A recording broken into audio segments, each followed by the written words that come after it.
Net Wealth Investments Limited is licensed to provide general advice. Our podcasts are not tailored to any one financial situation and may contain views of our presenters which may not align with Net Wealth's. The guests' organisation and Net Wealth have an arrangement for their financial products to be available for investment through the Net Wealth platforms, and Net Wealth may receive fees from the guest. More information about Net Wealth can be found on our website, including our financial services guide and disclosure documents. Please seek professional advice before acting. They're doing it because they love client work and they don't have the energy or the headspace to be able to completely refashion their business to be scalable. We need to think about the way we assimilate knowledge. The concerns and problems the businesses face will be in that knowledge if you're looking in the right place. We are able to provide solutions to advisors and planners when it comes to building and establishing relationships with the next generation. Those who can be reasonable cost but good on service that are going to be the winners in the future. Hi, and welcome to Between Meetings with Matt Heine. In this podcast series, NetWealth's CEO and Managing Director chats to industry leaders and innovators with local and global expertise. They discuss the latest technologies, business models, and demographic changes, as well as leadership lessons and trends that are impacting financial services. We hope you enjoy their unique insights. Welcome to this episode of Between Meetings. I'm really pleased to have Andrew Inwood joining us for episode 98. So Andrew, I was just looking back through the files and it's been 70 or more episodes since you were last on, episode 29. So great to have you back on the show. It's really good to be back. I mean, I love a lot of what you guys are doing on Net Wealth and the way you continue to push the industry. I remember when you first started this and I thought, I wonder if this is going to work. So congratulations, it has. That's a big deal, mate. I think we're all wondering the same thing, Andrew. So all very pleased it worked out. I think without going sort of too far maybe into your background, given that we did cover a lot of that last time, what's keeping you interested at the moment? What are the things that you're sort of thinking about and passionate about? So for those of you who don't know CoreData, I'm actually passionate about financial services, and that sounds a little bit boring and in some ways embarrassing, to be perfectly frank. But the bit that I'm really interested about is how this affects humans. For year after year after year, we do a lot of research on how the financial services world interacts with the human parts of it, because while it is mundane and boring and trivial and important at the same time, there's so much data that we have and that so many people around the world have, which shows that paying attention to this part of your life, the financial services part of your life, adds a lot to your happiness and your outcome. In fact, we've got a couple of guys working within CoreData at the moment who almost finished a really exciting piece of research which shows how important that effect is.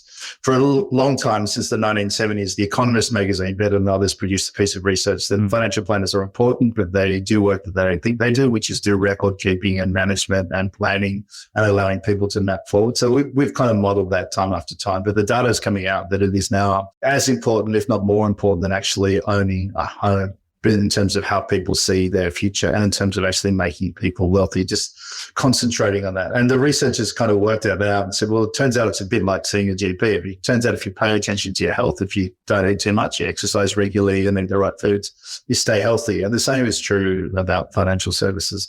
The bit that everyone forgets is that there's two elements to this. There's the cognitive part, which the financial planners do for most people, which helps them to kind of deal with the load of thinking about the future, because that's really challenging to most humans. And then there's the organizational, operational part, which is the bit that Net Wealth does, which takes that work and allows you to do it at scale without turning your whole life into a giant spreadsheet. So adding those two things together is really important. Now, why is that important at the moment? One is the biggest wealth transfer we've ever seen, 4.9 billion moving through the pipe.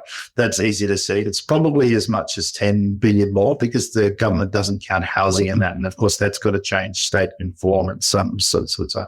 The next part of that is that the people moving into the savings program now haven't got the same benefits as the baby boomers. The property has become very expensive. You can trace that all the way back to the Howard and Keating reforms when they floated the dollar, and that meant that assets become incredibly valuable. You can have as much history as you like, but that dream hasn't moved off in Australia. So people do want to save, they do want to get wealthier, and they do want to kind of move ahead.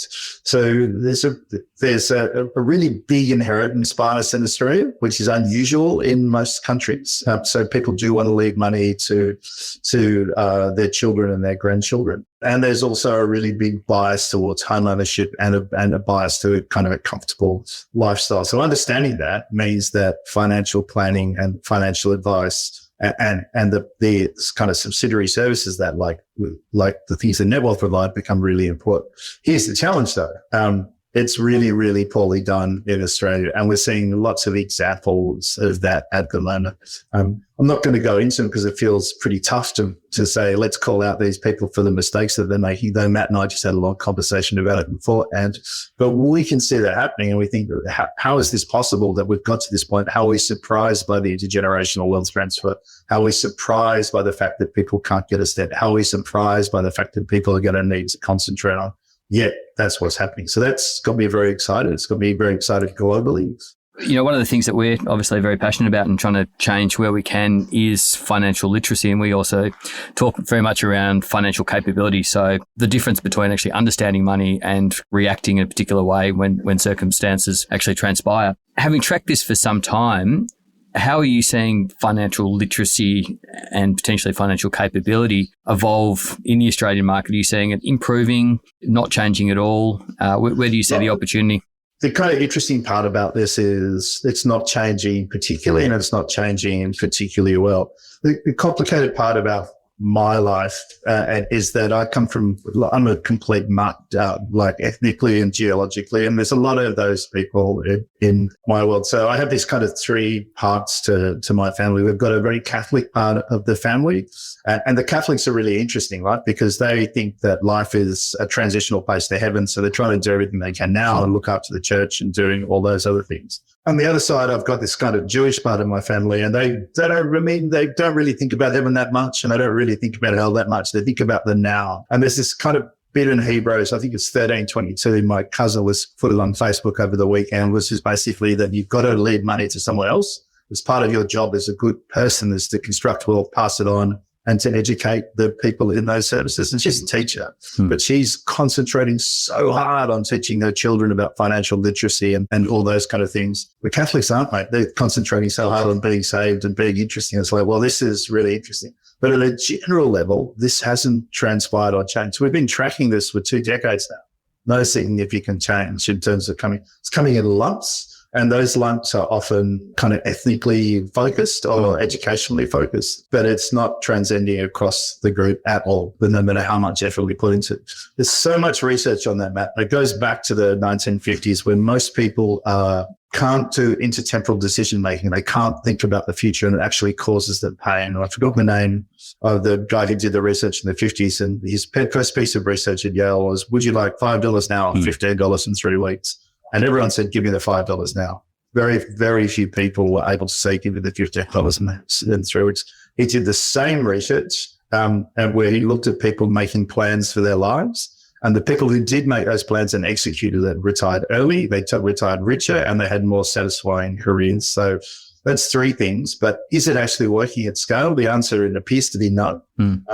And there's some places where some people are getting involved in that. I know that you've got a leaning into that in a couple of places. The New Zealand government's trying to lean into that in a few places. But the reality is that it doesn't appear to be making a significant difference. And so with such a huge part of the Australian population actually looking to retire in the next, call it 5 to 10 years or 10 years, there's a big gap or a big issue there, and we need to somehow increasingly raise the profile of financial advice and, more importantly, get more financial advisors into the market. How does that play out in your mind? Really interesting part about this. We've made it really hard for people to be financial planners in Australia because on the path to profession, there's that pain that we have to go through in that space. It's also in some ways not an attractive one. I don't think people are waking up and deciding that I want to be a financial planner. So I think that's badly executed at a number of levels. We also have one of the reasons that financial planners are very important in Australia is that our system's complex. It's really complex to navigate and to navigate well. And I've got a financial planner. I'm on my 3rd financial planner. It's not that I keep falling out of love with them. They just keep retiring. And that's slightly annoying. But nonetheless, the new one's very good.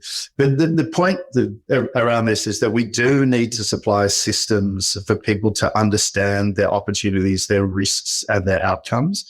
And the data is very clear on this. The earlier you can start, the much more positive the outcome is. But even if you can start at 50, it still makes a really significant difference in terms of how you retire and the way in which you retire. Making that important, it becomes really clear. The great engines of financial planners, which were the banks, which gave people pathways to do that, have been pushed out of the industry by regulation because of some of the risks that they exposed the country to. And so that hasn't yet been replaced. So we're starting to see the very early signs of some growth in that industry, but it is still some way away of being where it needs to be. The shortfall, and we've done some modeling on this, is outrageous in terms of the number of people who need it. Some signs that the superannuation funds are entering into that space, but that's tricky, right? Because they can't provide all the services that they might need to. Some are well ahead and actually building those systems and those relationships, but there is some ideological challenges in that network that are real. Some people just don't believe in financial planning despite the evidence. We often talk about the supply and demand dynamics of the industry, which are incredibly attractive. And when you say people don't wake up in the morning and want to join the industry, I think they should be clearly biased. But, what an incredible opportunity for someone looking to get into a new industry where literally there is far too much demand and no supply. There's a tricky thing here, though, right? Because, in areas like you've got, which are very attractive, and I'm sure, I don't know this, but I'm sure you get a lot of people saying how much for the business and, turning up and saying we want to supply in this space, but it's only just become the target of capital. So I think that's going to be coming for a little while. And as that happens more and more, then more people will say, well, there's a path to real difference here. You mentioned modelling before. Was that on the number of financial planners that would be required to service the number of Australians retiring in the next 10 years, or what was that in relation to? Yeah, it was. So what we did is we took a relatively simple piece of modelling, and we said, how many customers can a financial planner service? And you come up with this thing, which is about 150 with the current modelling and the current requirement for the government to stay in the amount of attention they need is about 150. And then if you've got 150 customers, how many hours a week do you need to work to supply those? And then you map that against the population. And you took it as the population with who had more than, we call it a relatively simple number, 350,000 in savings. And said, this 2.67 million Australians, and divide that by 150, you get a shortfall of about 10,000 financial planners in the marketplace that we need. So here's the really interesting bit, right? As soon as you get a shortfall, then you create economic scarcity and prices start to rise. And there is no financial planner that I'm speaking to now who says, I don't have enough clients. Absolutely. There is a challenge, though, in that financial planners across the board are starting to put up their fees and moving up and up and up as that kind of, that very simple modelling says that they can't sell their time more than once at this stage, so they need to do it. And that's working into those systems. And then they're also building better systems. So we're seeing good businesses now managing 250, 260 clients. It's because they've got the systems and processes working correctly, and that means working with you really well as well to allow them to do that. And that's actually a good outcome. And they can split them between high need clients and low need clients and just manage them through that process and still charge a reasonable service, because what everyone wants at the end of the day is when something happens in their life, they need the transformation of the financial advice. That's heavy lifting. That's hours of work, because for a lot of people, they don't have the documents together. They find it ridden with conflict, but after that, it becomes maintenance. And being able to do that maintenance well, and then being able to ring up and when they pick up the phone, they say, hello, Andrew, know your files, know your situations, and help them through your crisis. That's where it needs to get to. So, that's a big deal. You mentioned high touch, low touch. I'd be interested just in observations around the difference in approach for the generations. So we're seeing very different approaches for firms servicing even down to Gen Z or millennial versus the baby boomers, and then ultimately the technology or the scale that sits with those different generations. Yeah, this is really interesting research, and we've done it very recently, most on the advice inside superannuation funds. Some ideas that we had are proved not to be true. So baby boomers prefer the phone. I'm a baby boomer. I'm the youngest of the baby boomers at 60 this year, and we like to ring people up and talk to them and have that outcome. I thought that was true of everyone. Turns out I'm wrong. Turns out that as you become more digitally literate, you want to first spend your time on the platform and understand the systems and what's going on. Then you want to answer it as much as you can yourself through systems and tools, and then at that, only then do you actually turn to humans. So there is a really interesting curve on that, Matt. You're absolutely right. The kind of challenging part of this is I'm a big fan of digital financial advice, and I think it can do a lot of the heavy lifting. We're in market right now doing some research on that, on the providers in the space, and going through with live people and going through the services, and it ain't working. No. I'd like to hear you on that, Ro, right? I mean, you're probably much closer to that than me because people are very frustrated by the processes that exist now. Absolutely. And I think there's probably a couple of providers out there would suggest that they've solved it, particularly over the last month or two. But I think robo digital advice will be really important for sort of lower balance clients with very simple needs. So risk profiling, super rollovers, maybe TTR strategies. But the minute it gets more complex than that, we're just not seeing any evidence of systems that can support it. But more importantly, the inclination of clients to actually use those tools and have the confidence to move forward on the plan that's provided. So there's a bit of interesting data on that, right? So at the accumulation stage, people are relatively young and want to do it themselves and they'll go through that process. And so let's take it for a journey of an engineer. So when an engineer is young, they don't earn very much. So they don't have very high balances. And so they want to do it all themselves. And they tend to be wired to doing it themselves anyway and think that they know better than everyone else. So they're very good for those systems early on. But as soon as it gets over a balance, so let's call it 150 grand, because that number has been coming down. They actually start wanting to lean into people, lean into advice, lean into services and find those. And doing that at scale is complex. Now, the challenging bit with that is that the older people tend to have higher balances. So they're the ones that need to talk to and they need to do it. So at this stage, the data tends to be indicating that that those tools are very good for people who are accumulating with lower balances and leaning into that space. The challenge for this is, and this is hard to talk about without sounding pejorative, if you don't have a high balance and you're older, then that's very closely linked to either a tragedy in your life or lower academics. And those people with lower academics don't want to do it themselves. They want to pass the trust to somebody else. So this passing of trust piece is really interesting. I'm not going to lean into it too much on this because we don't have all the data yet, but trust inside superannuation, which used to be incredibly high, is really starting to wobble as there are issues and outcomes as people start to understand that, particularly if you think about the trust being constructed of four powerful integers, which is authenticity, are you who you say you are? Do you do what you're saying to do? Benevolence, do we have aligned goals? Are you really working for me? Kind of compliance, i.e. compliance and predictability, which is, do I know what you're going to do under pressure?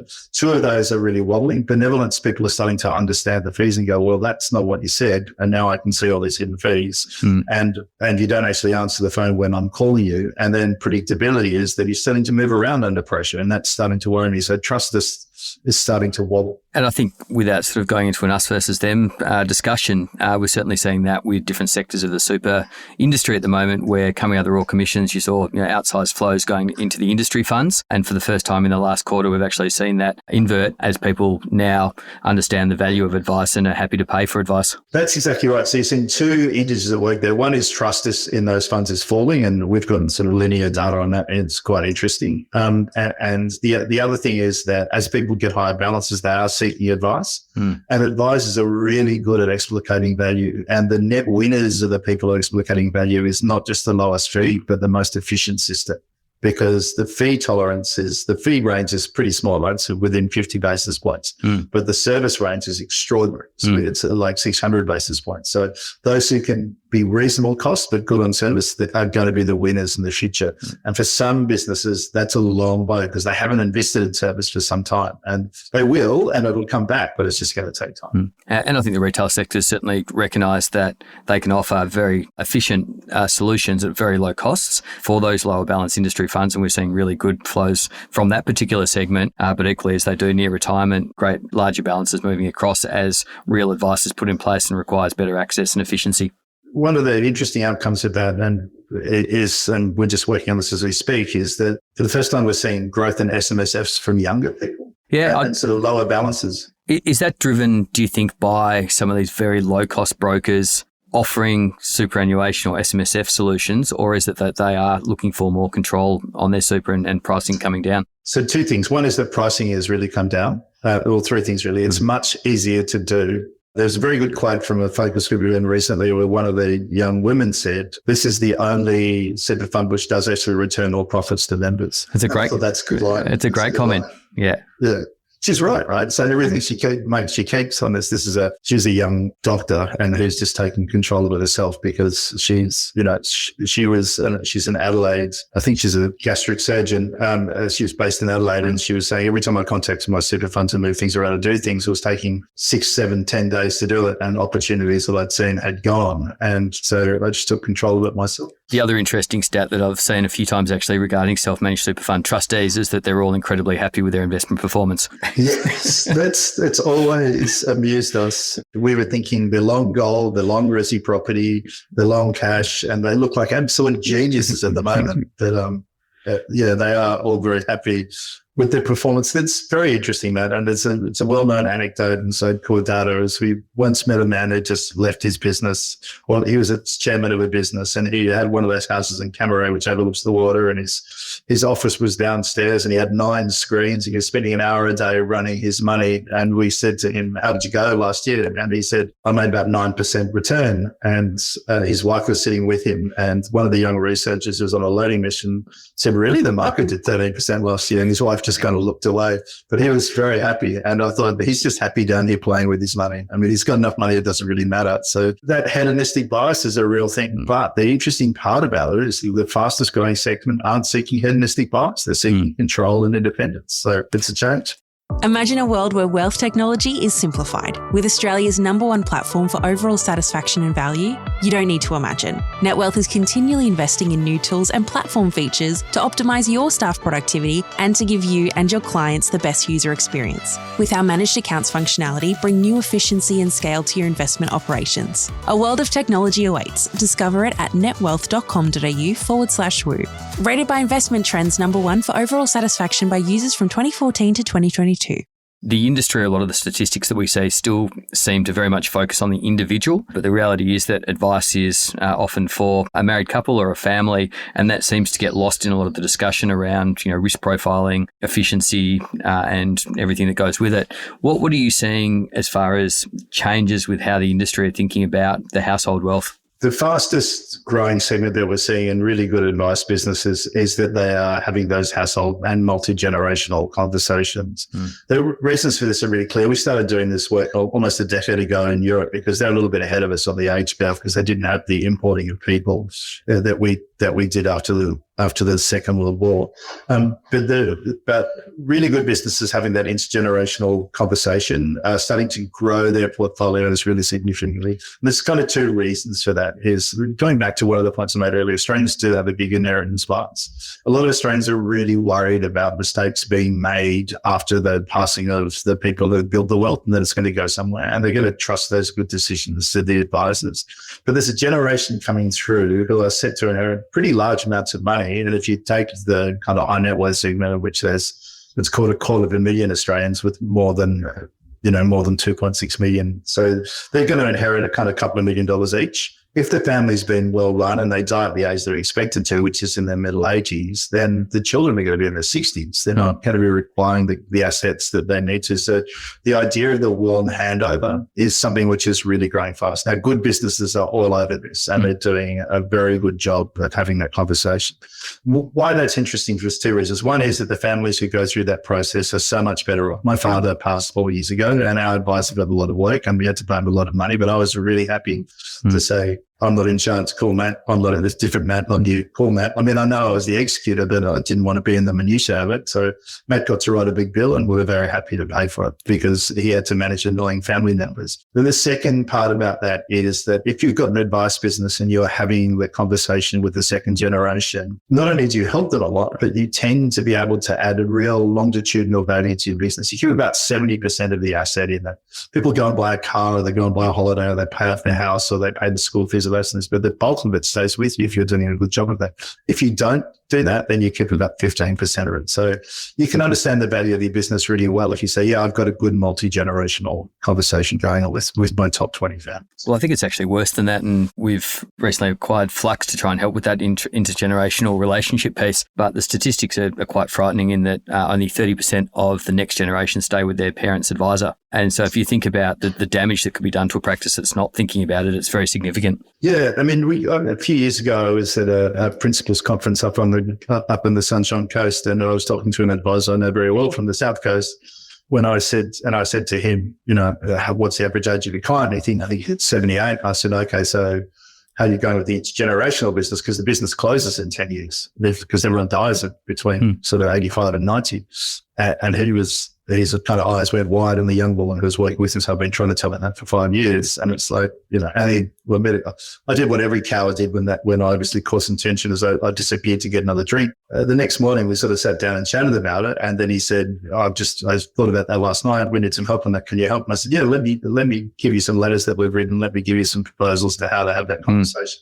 And it's not going to be true of everyone. And it certainly helped his business. He's since sold the business, which is probably a pretty wise move. That's a pretty interesting conversation. And just from the administration point of view, Matt, just if you pass it on, keep it in the same system on the same platform, then the admin is just so much simpler. And, I'm happy to say, and you may or may not know this, but we're on the Network platform, and we're very happy to be able to say, yeah, it's pretty easy, right? Just change his name, move it around. Thanks very much. You keep this bit, you keep that bit. Off we go. I didn't know that, but very pleased to hear. So thank you. Earlier on, you talked about the best firms or some advice firms being able to manage up to 350 clients, which would be at least double, if not more, of the average current advisor base. What are some of the really big ticket items that you're seeing the best firms put in place to drive that efficiency and deliver high levels of service at scale? The first thing that good firms do in that space, and we first noticed this more than a decade ago in the UK, is they split their customers really well. They segment their customers out to A, B, C, and D. Mm-hmm. Some of them have really candidly, Matt, have thrown away their C's and D's or separated them in an entirely separate business and said that we need to go through this process differently. The majority of them have also then repriced their books. Basically gone to the A clients and said, well, this is how much you cost, the B clients, this is you cost, the C clients, and the D clients. And they've been a bit thoughtful around that and started to do it. Yeah. And then within every one of the segments, apart from the very high net worth segments, they've had a very programmatic approach to how they manage their businesses. The growth in managed accounts has really enabled that to happen. And there's some really attractive things about managed accounts. There's some complex things about them, but no one wants the negative review and any of these things. So the positive things that it does allow people to scale their businesses really simply. And it allows people to use punctuated advice really well. If you're on a managed account, let's say it's a growth account, you're in that, you get your reporting's automated and it's on platform.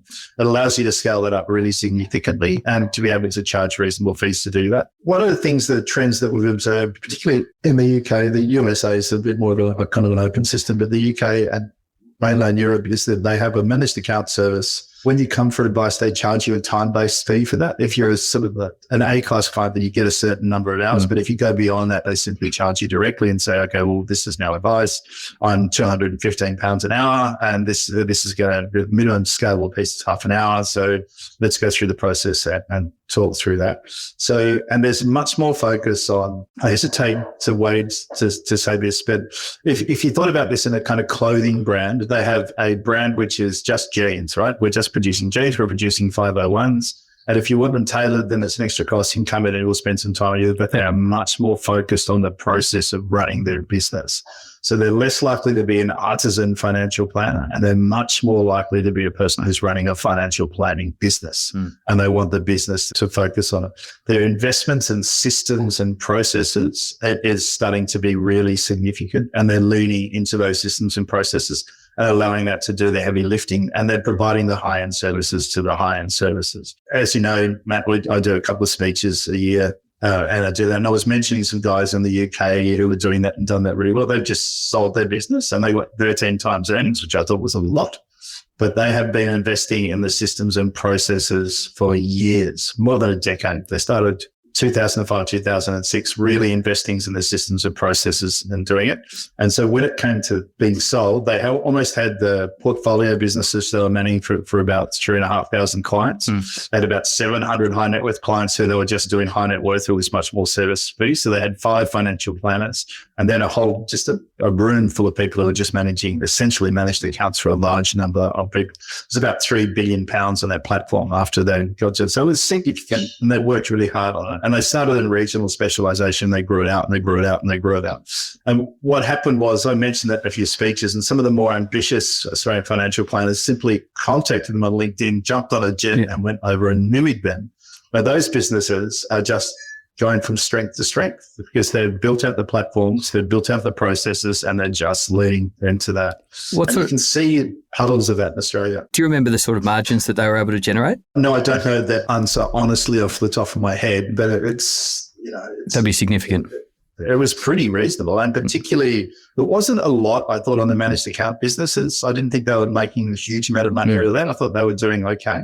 But they were working very hard in transitioning clients from the middle clients to being high cost clients. But on the high net worth businesses, it was very interesting. I mean, they were pretty cunning, right? They started adding debt to their portfolios. They started adding accountancy services. So they were not cunning, but thoughtful business people who were addressing their clients' needs, because they started off with Norfolk Farmers. And one of the things that happened with Norfolk Farmers is that the farm eventually gets sold and broken up, and they're helping run those processes. That was a very lucrative part of the business. Unfortunately, it wasn't on a net wealth platform. I do know the platform they were using, but it was one of your competitors. I can tell you some interesting stats, having just lived through Trump's tariffs and the volatility that created through the managed account alone. And there's a sort of approximate numbers, but over the course of the Monday, Tuesday, Wednesday, so the 3 days of extreme volatility, the team was processing in excess of 50,000 transactions each day as advisors and their asset consultants basically sold down de-risk portfolios and were able to reposition and take advantage of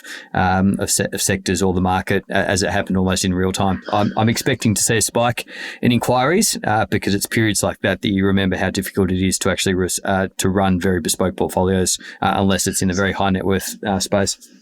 So that's really challenging and something that we're kind of seeing out of it. Unfortunately, I was working some of this weekend. I'm not a big celebrator of Easter, as anyone who knows me particularly well would know. And the guy who runs my San Francisco business is not a particularly celebrator of Easter either, for the reasons that you can imagine. And we were going through the mathematics of that. I mean, but because we were a little bit bored, right? As we were talking about the next iteration of the CoreData platform. But the reality is, if you got that wrong, that was a significant outcome. Deciding that alpha and leaning into alpha, that's a big bet on those big portfolios. So there's a number of people in Australia, we're not going to go through it, Matt, because you and I are old stagers, who have really bet their farm on American imperialism and the remaining of the American world order, and opened big offices in New York and et cetera, et cetera, et cetera. And this is a black swan event.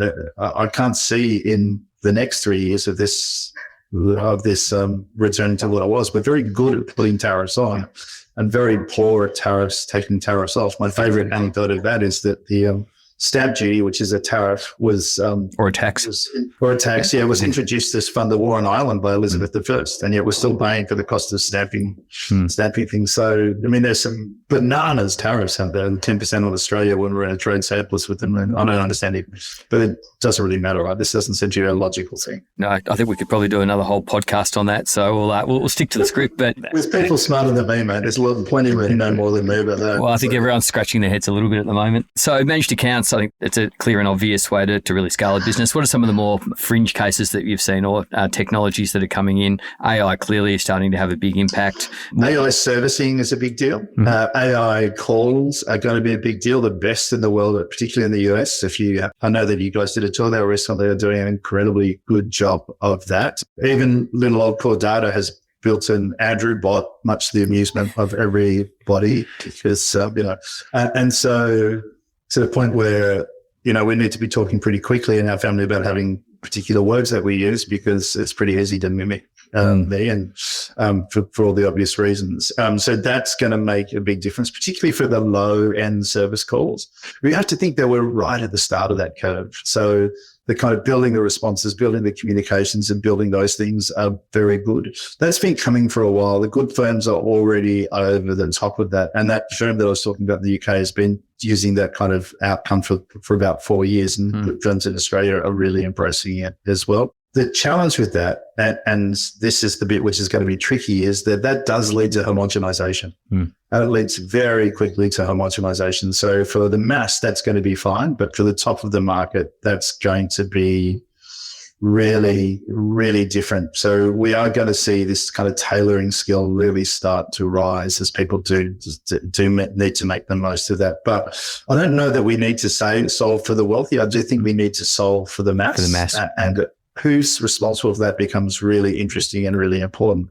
This piece of work that we do at CoreData, which I'm enormously proud of, it's not profitable, but I'm enormously proud of it, which is the best possible retirement suite. Because here's one of the things that I think that the potentially superannuation funds that won't have forgotten. I wouldn't be so arrogant to say that. They have focused on cost and focused on efficiency over service. And the only thing that they really should exist for is to allow Australians to have their best possible retirement. It doesn't mean be rich, because you can't make people rich, because that means either work hard early or work hard late. But it does mean have a responsible and reliable outcome in retirement. And for many of them, they just haven't provided on that. They've been distracted by other things. So that can really be solved at scale in AI platforms and simple systems to allow people to go through that. Because, we do have a team of people working on it.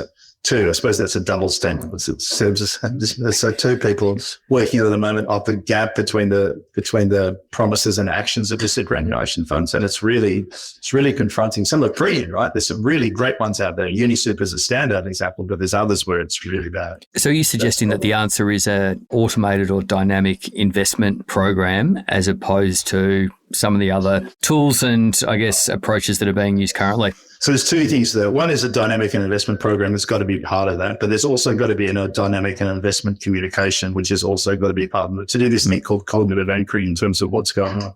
Already the best investment companies in the world are communicating all the time. So for my UK company, the UK company that I invest with, every time they make a change in my portfolio, I get a text saying, we think NVIDIA is undervalued, so we've increased our load in NVIDIA, and that's what we've decided to do as a fund.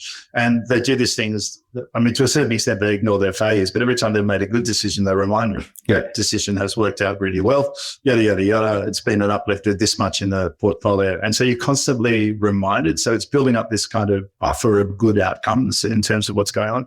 No one's really doing that in Australia. That kind of presence in the pocket hasn't really happened yet. That's a direct offering, presumably, though, in a non-advised environment? It's a direct offering. It is not an advised environment, but it comes with a layer of advice if I should choose to have it. Mm-hmm. It's just a way of, because I'm old, I've been up to store up money in different countries. It's just a way of having money in the UK and investing it on a platform there. And it's just it's an individually managed portfolio, right? Yeah. It's a low risk portfolio because I'm 60 and all my risk is in Australia. Yeah. They just remind me of what's going on. And presumably you've still got control over communication settings, because that's always that balance between interrupting people or bombarding them with too much information and not giving them enough. Yeah, I'm a bit of a weirdo, Matt. I get reminders from them every day and reminders from Duolingo every day, and that's about it. Fantastic. What language are you learning? I'm practicing my German. I lived in Germany when I was a kid, so I wanted to keep that fresh. So I do half an hour every day to keep it going, because I also think it's really good for your brain. And you may or may not know, it's also really close to Yiddish, and it means I can crack jokes with a particular part of my family. And I understand it well enough, Andrew, we could probably do a part 2 to this podcast. Unfortunately, we have run out of time, but thanks as always for joining us. The research that you've recently done with us on Advice Tech is excellent as always. If there's other research that we've touched on or you've talked about today, is some of that available on your website, or where can they find that? We have a service for Australian financial advisors. We have a community, and it's called the CoreData panel. And if you're a member of that, you get research every quarter. And the two things that are up now is because we think it's really important that people start to read price. We've put a price model up so that people can understand what they should be charging for those services. Mm-hmm. And you can download that if you want to. And the other one is we've had a look at the kind of managed accounts, so people can have a look at the kind of managed accounts. What we were worried about in that case is, I think there's a huge part for managed accounts to play in the future of wealth in Australia. I think it's really important. There is a challenge, though, that for some providers, they aren't all the same, so it's a little bit opaque as a service. And what we put up is we got access to what the government did in 2019 when they were looking at managed accounts, because we think that's potentially going to come back. I think that people should be aware of what the government's thinking about. So we've done a summary of that. So the next one that's going to come out is about the kind of future of advice, and that'll come out in June, and it'll be a paper for people to access to look at a little bit like what we're talking about, what the great firms are doing, because I think both the tech stack and the model can be really well understood. And if you have the examples of what's great, then you can simply choose, well, going to model that or I'm not going to model it. I do that all the time in my business. I look at the great research firms around the world and then curse myself for not having thought of that and then copy it as quickly as I can. No doubt we will be continuing to, work together and hopefully get you at our summit in September. So in the meantime, thanks again and look forward to continuing the conversation. Always a pleasure, Matt. Thank you so much. Thanks for listening to this episode of Between Meetings. For more episodes and to subscribe to our series, visit the NetWealth website, iTunes, Spotify, or your favourite listening service. And if you want to contact me or engage or discuss any of the topics raised, please find me on LinkedIn or Twitter or send me a private message. We hope you can tune into the next episode.